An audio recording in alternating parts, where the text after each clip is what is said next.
मालथौन में वर्षा काल में मालथौन नगर में एक दिवसीय बृहद वृक्षारोपण अभियान के लिए प्रशासन स्तर पर व्यापक तैयारियां भी से शुरू की जाए। इस अभियान में सभी सरकारी गैर सरकारी संस्था सभी नागरिक शामिल हो और नगर में सभी सार्वजनिक स्थलों पर अनिवार्य रूप से वृक्षारोपण सुनिश्चित किया जाए। यह निर्देश पूर्व गृह मंत्री खुराई विधायक भूपेंद्र सिंह ने नगर परिषद मालथौन की बैठक में सभी अधिकारियों व पार्षदों को दिए हैं। पूर्व मंत्री भूपेंद्र सिंह ने बैठक को संबोधित करते हुए कहा कि सघन वृक्षारोपण अभियान की तैयारी के संबंध में एसडीएम सभी विभाग को निर्देशित करे। व्यापक पैमाने पर अपेक्षाकृत बड़े पौधे, ट्री गार्ड व गड्ढे तैयार कराए गए। सिर्फ फलदार व छायादार वृक्षों का ही वृक्षारोपण किया जाए। नगर के सभी नागरिकों को इस अभियान से जोड़ा जाए। बैठक में भूपेंद्र सिंह ने निर्देश दिए हैं कि नगर पंचायत, नगर परिषद, सभी स्कूल, कॉलेज, अस्पताल, मंडी जैसे संस्थानों के प्रांगण तथा सड़क के किनारे वृक्षारोपण हेतु चिन्हित किए जाए। नगर परिषद की बैठक में पूर्व मंत्री भूपेंद्र सिंह ने कहा कि वर्षा के पूर्व नाले नालियों की सफाई, जल भराव के क्षेत्रों को निकासी की व्यवस्था तथा सभी वार्डों में पर्याप्त स्ट्रीट लाइट की व्यवस्था सुनिश्चित की जाए ताकि किसी अनहोनी से बचा जा सके। उन्होंने पार्षदों से कहा कि वार्डों में पेयजल, स्वच्छता, स्ट्रीट लाइट, पार्कों का मेंटेनेंस, राशन वितरण, आंगनवाड़ी में पोषण वितरण, स्कूल में शिक्षा व्यवस्था व वार्ड के विकास कार्यों की निगरानी की जिम्मेदारी जनता ने पार्षदों को सौंपी है। उन्होंने कहा कि विकास कार्यों में गुणवत्ता में कमी बिल्कुल भी स्वीकार न करे और इसकी सूचना तत्काल दे। श्री सिंह ने सभी पार्षदों व एल्डरमैनों से उनके वार्डों की समस्याएं, उनके निराकरण की जानकारी ली और त्वरित हल के लिए आवश्यक निर्णय लेकर अधिकारियों को निर्देश नोट कराएं। नगर परिषद की बैठक के पश्चात पूर्व मंत्री भूपेंद्र सिंह ने जनसाधारण को भी सभा कक्ष में बुलाकर सभी समस्याएं सुनी और त्वरित निराकरण कराया। बैठक में अध्यक्ष जयंत सिंह बुंदेला, एसडीएम रवि श्रीवास्तव, सीएमओ संजय समुद्रे, भाजपा मंडल अध्यक्ष रामकुमार बघेल, उपाध्यक्ष मालती देवी अहिरवार सहित सभी पार्षद, एल्डरमैन, अधिकारी शामिल हुए। Bureau report. तालाब गहरीकरण करने का काम, ये सब काम हम लोगों को अपने जीवन में जरूर करना चाहिए और इसलिए हमारी संस्कृति में वृक्षों की पूजा इसलिए होती है कि हम वृक्ष ना काटें। जल की पूजा इसलिए होती है कि हम जल का दुरुपयोग ना करें। तो हमारे देश के ऋषि मुनियों ने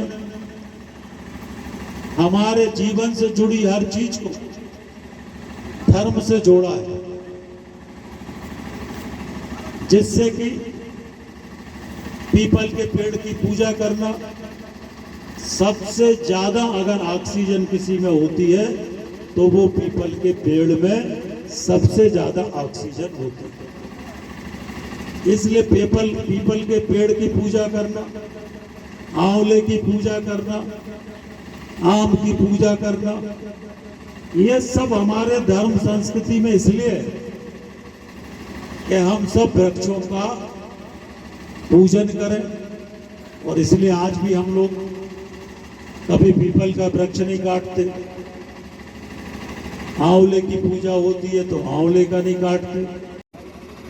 हर क्षेत्र में हम लोगों ने सुधार की कोशिश की है, काम करने की कोशिश की है। शिक्षा का स्तर अच्छा हो, इसके लिए सीएम राइज स्कूल 38 करोड़ के स्कूल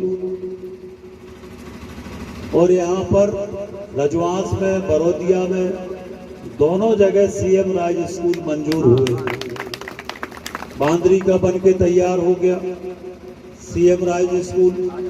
38 करोड़ का स्कूल है जहां पर बच्चों को अच्छी शिक्षा और सारी सुविधाएं सरकार के द्वारा। हाल में सिंचाई की कोई व्यवस्था नहीं थी, आप सबके आशीर्वाद से हमने एक नहीं 3 सिंचाई योजनाएं अपने क्षेत्र में मंजूर कराई। एक बीना बांध, एक हनौदा बांध, एक उल्दन बांध और इन तीनों बांधों से अगले साल तक पानी किसानों के खेतों में तीनों बांध बनकर तैयार है। लाइनें बिछ रही है, इसमें पाइपों से पानी आएगा, नहर से नहीं आएगा और हर किसान के खेत में अगले साल तक सिंचाई के लिए नहर का 24 घंटे पानी देने का काम भी शुरू हो जाए। इससे पहले मैं आप सबका धन्यवाद भी करता हूँ, आभार भी करता हूँ और बधाई भी देता हूँ कि देश में फिर तीसरी बार माननीय नरेंद्र मोदी जी देश के प्रधानमंत्री आप सबके आशीर्वाद से बने।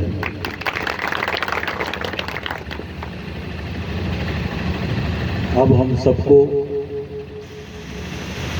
विकास के कार्य में